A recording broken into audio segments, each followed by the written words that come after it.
ஓம் சாந்தி. 16வது நாள் பட்டி. ஆகாயத்திலிருந்து அமிர்த மழை பொழிகிறது. பாபா, உங்களின் பாடல்களால் ஒவ்வொரு கணமும் என்னுடைய இதயம் அன்பில் ஆடுகிறது. உங்களின் பாடல்களையே ஒவ்வொரு நொடியும் பாடுகிறது. உங்கள் அமைதியை பாருங்கள். உங்கள் நினைவுகளில் நாங்கள் மூழ்கி செல்கிறோம். ஒவ்வொரு கணத்தையும் நினைவாக்குங்கள். எதிர்கால ஸ்வராஜ்ய அதிகாரி என்று யாரை கூறுகிறார்கள்? மனம், புத்தி, சம்ஸ்காரங்கள் மற்றும் கர்மேந்திரியங்கள் மீது யார் ஆட்சி செய்கிறார்களோ அவர்கள். தற்போதைய நேரத்தில் ஒவ்வொரு குழந்தையின் சிறப்பு மரியாதை என்ன? விஸ்வ கல்யாணக்காரி. தற்போதைய நேரத்தில் மிகவும் அவசியமான சேவை எது? மன்சா சேவை. 3 வகையான சேவைகள் என்னென்ன? 3 வகையான சேவைகள் மன்சா, வாச்சா, கர்மனா. இப்படிப்பட்ட 21 பாயிண்ட்டுகளை சொல்லணும்.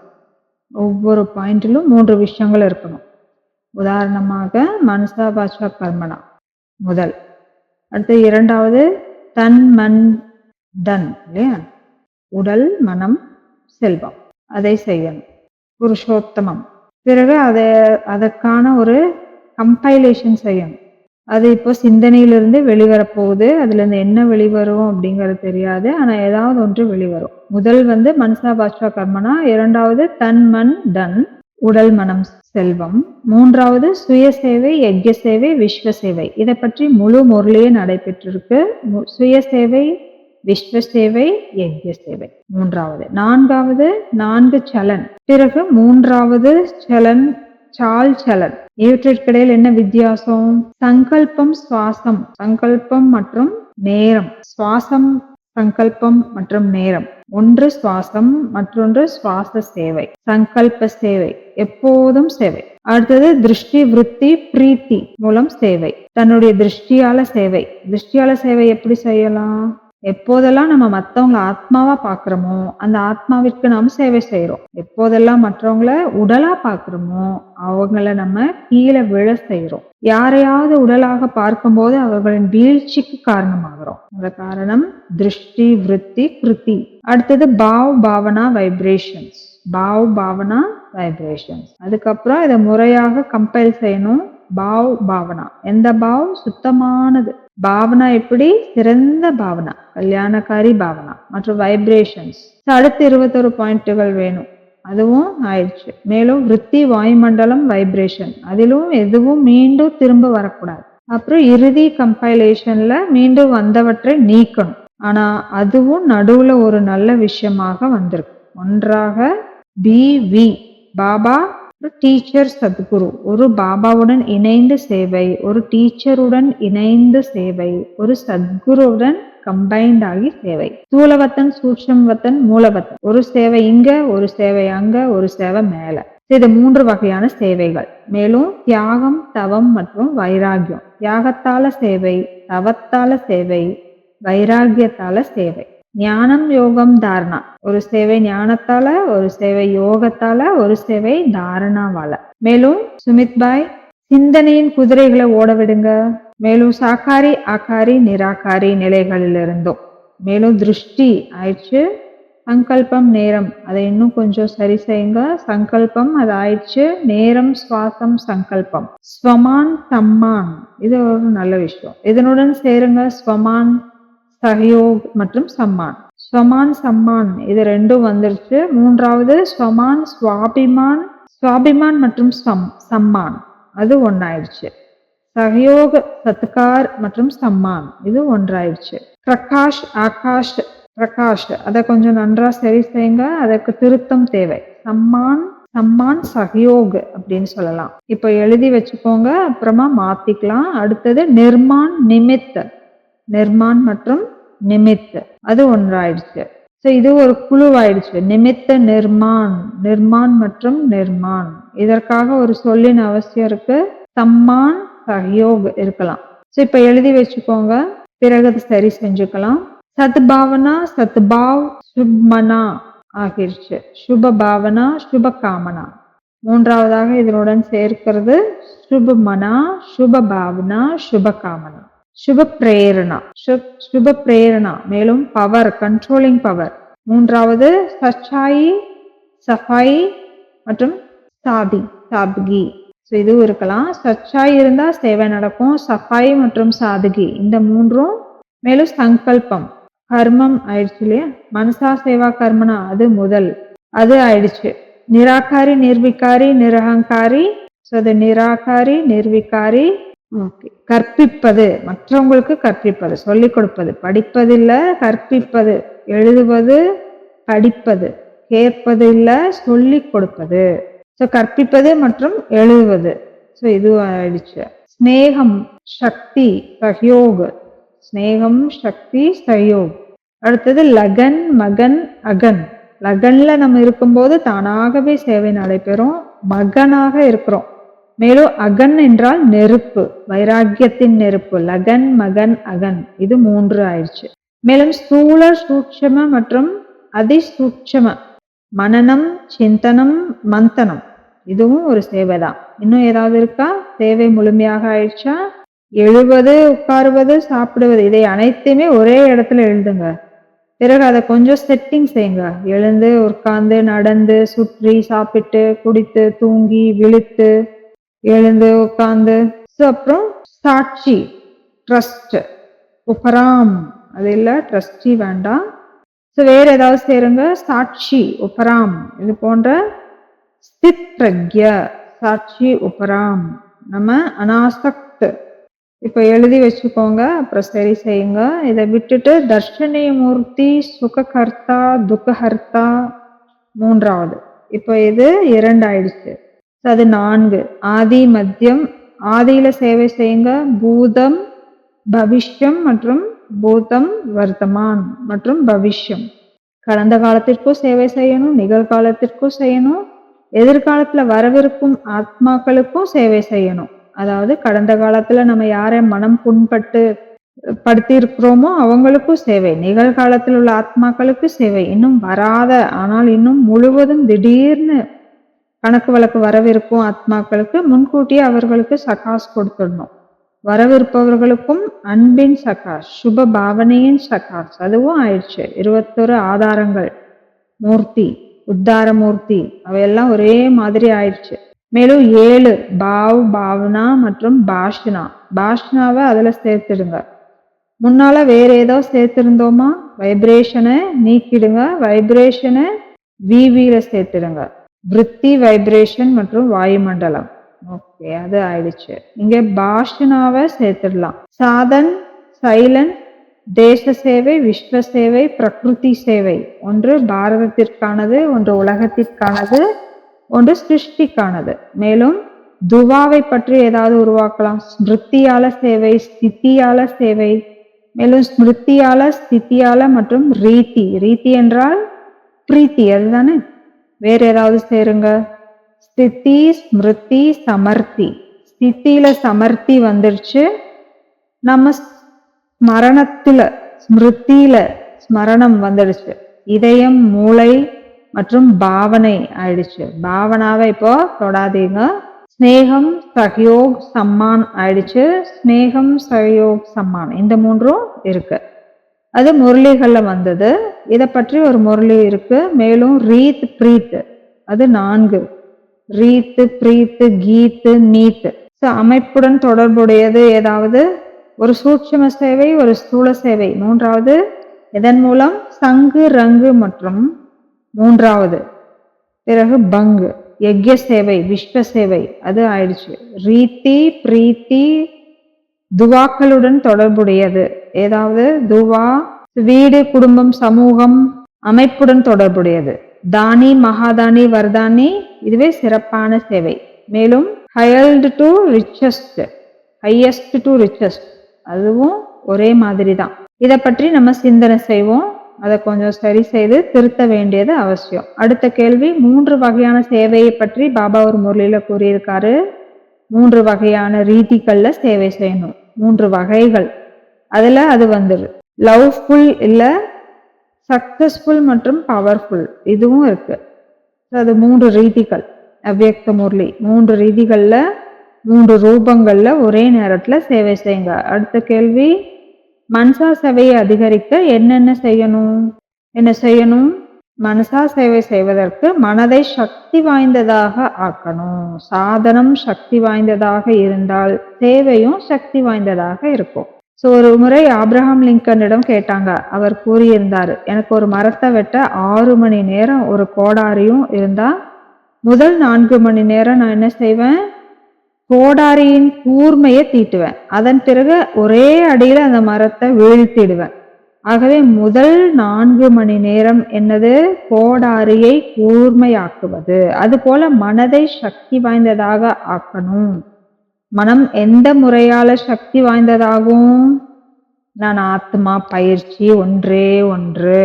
அது என்னது? நான் ஆத்மா. பகல் இரவு இதே பயிற்சியை தான் செய்யணும். காலையில் எழுந்தவுடன் படுக்கையிலேயே 25 முறை நான் ஆத்மா. அமிர்த வேளையில பல முறை நான் ஆத்மா. முரளி கேட்கும் போது நான் ஆத்மா. நாள் முழுவதும் மக்களுடன் தொடர்புல வரும்போது நான் ஆத்மா. ஆடைகளை அணியும் போது நான் உடலை அணிகிறேன். நான் ஆத்மா. உடலை அணிந்திருக்கிறேன். இப்போ உடலை கலற்றுகிறேன். மேலும் கண்ணாடியை பார்க்கும்போது இந்த உடல், இந்த முகம் நான் அல்ல, அது என்னுடைய முகம் அல்ல, நான் ஆத்மா. மற்றவர்களுடன் தொடர்பு கொள்ளும் போது இது ஆத்மா. கடினமான சூழ்நிலைகள்ல நான் ஆத்மா. நான் ஆத்மா நடந்து போறேன். நடக்கும் போதும் நான் ஆத்மா நடந்து போயிட்டு இருக்கேன். நான் ஆத்மா. நடுவில் நான் மற்றும் ஆத்மா என்பதுக்கிடையில வேறு எதையும் சேர்க்கக்கூடாது. எந்த ஸ்வமானும் இல்லை, எந்த வார்த்தையும் இல்லை, எந்த விசேஷனமும் இல்லை. நான் ஆத்மா. ஒரே ஒரு பயிற்சி. நேற்று எத்தனை முறை ஆச்சு குஷல்பாய்? 800 முறை. சுகதேவ்பாய் 2200, குணால்பாய் 600. இங்க 1250, 2516, 6000, இது 2000ன்னு வச்சுக்கலாம். உங்க ஆத்மீக பாவனைகளை நாங்க புரிஞ்சுக்கிறோம். ஆகவே பயிற்சி பகல் இரவு ஒன்றே ஒன்று. நடந்து கொண்டும் சுற்றி கொண்டும் எழுந்தும் உட்கார்ந்து சாப்பிட்டும் குடித்தும் இதுவே மிகவும் சக்தி வாய்ந்த ஒரே பயிற்சி. நான் ஆத்மா. இரவில் தூங்கும் போது உடல் இங்கே இருக்கு, நான் ஆத்மா வெளியேறிட்டேன். சுஷீல்பாய், உங்ககிட்ட ஒரு கேள்வி. இரவு 10 மணிக்கு, காலை 6 மணிக்கு உடலை விட்டுட்டு போறீங்க. அப்ப உங்களுக்கு தெரியுது உங்ககிட்ட 5 விருப்பங்கள் இருக்கு. முதல், இரவு முழுவதும் முரளிகளை படிப்பது. இரண்டாவது, இரவு முழுவதும் யோகா செய்வது. மூன்றாவது, இன்று வரை சாப்பிடாத அனைத்து உணவுகளையும் சாப்பிடுவது. நான்காவது, சேவை செய்வது. ஐந்தாவது, அமைதியா தூங்குவது. நீங்க என்ன செய்வீங்க? இரவு முழுவதும் யோகம் செய்ய மாட்டீங்களா? சேவை செய்ய மாட்டீங்களா? சரி, இதை விட்டுட்டு நீங்க என்ன செய்வீங்க? இந்த 4-5 விருப்பங்களை விட்டுட்டு, மரண பயமே உலகிலேயே மிகப்பெரிய பயம். உலகத்துல மக்கள் எதை பற்றியும் அதிகமா பயப்படுறாங்க? மரணத்தை பற்றி. மரணத்தை பற்றி பேசவும் முடியாது. அப்படிப்பட்ட பெரிய விஷயம். இங்க சுபம் சுபம் அப்படின்னு சொல்லுங்க. எவ்வளவு அதிக மோகம் இருக்கோ அவ்வளவு அதிக பயம் ஒருவருக்கு இருக்கும். நான் யாரை நேசிக்கிறேனோ என் துணையாக இருப்பவர் எங்காவது உடலை விட்டுட்டு போயிடக்கூடாது, என்னை விட்டு போயிடக்கூடாது. பகல் இரவு மனம் அதிலேயே சிக்கியிருக்கும். அதனால மரணத்தை கொஞ்சம் கொஞ்சமா நகைச்சுவையாக்கணும். அதை பார்த்து சிரிக்கணும். மரணத்தை பத்தி நையாண்டியான சிந்தனைகள் நடக்கணும். அப்போ மரணத்தின் தாக்கம், தன்னுடைய மரண பயம் மற்றும் தன்னுடைய உறவினர்களின் மரண பயம், தன்னுடையதை விடவும் அதிகமா உறவினர்களுடைய மரணம். அவர் என்னை விட்டு போயிடக்கூடாது, நீ போயிட்டா நான் என்ன செய்வேன், எனக்கு என்ன ஆகும், இந்த உலகத்துல உன்னை தவிர எனக்கு வேற யாரும் இல்லை. அப்ப மிகவும் வேதனை ஏற்படுது. மிகவும் வேதனை. எப்படிப்பட்ட வேதனை? நாம் இல்லை, ஈரமான துணியை இப்படி பிழிந்தா அதிலிருந்து தண்ணீர் எப்படி விழுதோ அது போல இதயத்தை யாராவது பிழிஞ்சிட்டு இருக்காங்க போல இருக்கும். இதயம் பிளந்து போகும். ஒருவர் அந்த துயரத்திலிருந்து வெளியே வரவே முடியாது. வாழ்நாள் முழுவதும் அந்த வேதனை நீடிக்கும். ஏன்னா மோகத்திற்கு பல அடுக்குகள் இருக்கு. மோகம் உடலோடு மட்டுமல்ல, ஏராளமான உணர்ச்சிகள், பாசங்கள், அதோட இணைஞ்ச நினைவுகள் எல்லாமே. ஆக நம்முடைய கேள்வி என்ன? மனசா சேவையை அதிகரிக்க என்ன செய்யணும்? மனதை சக்தி வாய்ந்ததாக ஆக்கணும். அதை நிர்மோகியாக ஆக்கணும். இரண்டாவது, மனசா சேவை அதிகரிக்க என்ன செய்யணும்? தன்னுள் இரக்க உணர்வை அதிகரிக்கணும். அவர்களுடைய குரல்களை கேட்கணும். சாட்சி பாவம் மற்றும் சுப சங்கல்பம் மேலும் ஒரே ஒருவர் மீது கூட இதயத்தில் வெறுப்பு இருந்தா மனசா சேவை நடைபெற முடியாது. எல்லாரிடமும் ஒரே மாதிரி இருக்கணும். அவங்க எப்படி இருந்தாலும் பாபாவை போல. உதாரணமா ஒரு தந்தைக்கு 5 குழந்தைகள் இருக்காங்க. முதல் குழந்தை IAS அதிகாரியா இருக்கான், 2வது கிளர்க்கு, 3வது விவசாயி, 4வது ஒரு எக்கட், 5வது வீட்டிலேயே உட்கார்ந்து இருக்கும் சோம்பேறி, எதுவும் செய்யாதவன். இப்ப இந்த 5 பேர்கிட்டையும் அவர் எப்படி இருப்பாரு? அந்த கடைசியில தொந்தரவு செய்யறவனா கூட இருக்கலாம். ஆனாலும் தந்தை அவங்க கிட்ட சேவையிலேயே ஈடுபட்டிருக்காரு. 2வது குழந்தை சேவையிலும் ஈடுபட்டிருக்காங்க. மற்றவங்கள சரி செய்யறாங்க. இந்த தந்தைக்கு இவங்கள யார் மீது வெறுப்பு இருக்கும்? அவர் எப்படி இருந்தாலும், ஆனா இந்த 4வது குழந்தைக்கு ஏதாவது ஆயிடுச்சுன்னா அவனை மீண்டும் மீண்டும் மருத்துவமனையில் சேர்க்க யார் செல்வாங்க? அதே தந்தை தான் அவனை அழைச்சு கொண்டு போயிருப்பார். மருத்துவமனை சிகிச்சை அளிப்பதும் அவர் தான். மீண்டும் மீண்டும் அழைச்சிட்டு சிகிச்சை அளிக்கிறார். அவர் நல்லவர் இல்ல, இவரை விட்டுடுங்க, எப்போதும் நோயாளியாகத்தான் இருக்கிறாரு அப்படின்னு சொல்லி அவரை விட்டுடுறாரா? இல்ல. நம்ம யாராவது ஒருவர் அப்படித்தான் இருக்கிறோம். சிலர் தொடர்ந்து ஹோம்ஒர்க் செய்யறாங்க, சிலர் முற்றிலும் செய்யறதே இல்ல. பாபா சொல்றாரு, சிலர் சப்பூத்து, சிலர் கப்பூத்து, சிலர் மாத்தையிலே, சிலர் சவுத்தையிலே, சிலர் சொன்னவற்றை பின்பற்றுவாங்க, சிலர் பின்பற்றுவதில்லை. பல்வேறு வகையா இருக்காங்க. ஆகவே ஒவ்வொரு முறையிலும் வகைப்படுத்துதல் இருக்கு. இன்னைக்கு பாப்தாதா 4 வகை குழந்தைகளை பாக்குறாரு, 2 வகை குழந்தைகளை பாக்குறாரு, 3 வகை குழந்தைகளை பாக்குறாரு, 8 வகை குழந்தைகளை பாக்குறாரு, 7 வகை பார்க்கிறார். இப்படி தொடர்ந்து வருது இல்லையா? சிலர் தென்படுறாங்க, சிலர் தென்படுவதில்லை. ஆக எல்லார்கிட்டையும் ஒரே மாதிரியான மனப்பான்மை, வசுதெய்வ குடும்பகம், சகோதரத்துவம், சகோதரித்துவம். அடுத்து ஸ்வமான் பயிற்சி. அடுத்து அதற்காக நேரடியா குறிப்பா சொல்லுங்க. மொத்த நாடுகள் எத்தனை? 195. இந்த உலகத்துல எத்தனை நாடுகள் இருக்கு? 195. அதுல 2 அப்சர்வர் ஸ்டேட்டுகள் இருக்கு, வாட்டிக்கன், பாலஸ்தீனம். ஐக்கிய நாடுகள் சபையின் 2 அப்சர்வர்கள். இல்லைன்னா ஐக்கிய நாடுகள் சபையில மொத்தம் 195 நாடுகள். ஒவ்வொரு நாளும் ஒரு நாட்டை எடுத்துட்டு அதற்கு சக்காஸ் கொடுங்க. அல்லது 1 மணி நேரத்துல ஒரு நாட்டை எடுத்துக்கோங்க. இது சரி. அப்படின்னா இந்த 195 நாடுகளின் பொறுப்பு யார் மீது இருக்கு? நம்ம மீது. நம் தோள்களில் அந்த பொறுப்பின் பாரம் உணரணும். உலகத்தில் இத்தனை நாடுகள் இருக்கு. My interest are not just Indian but international. சுவாமி விவேகானந்தர் ஒரு முறை சொல்லியிருக்காரு, என்னுடைய இலக்கு இந்தியா மட்டுமல்ல, உலகம். ஆக நம்ம பாரத கல்யாணக்காரிகள் அல்ல, விஸ்வ கல்யாணக்காரிகள்.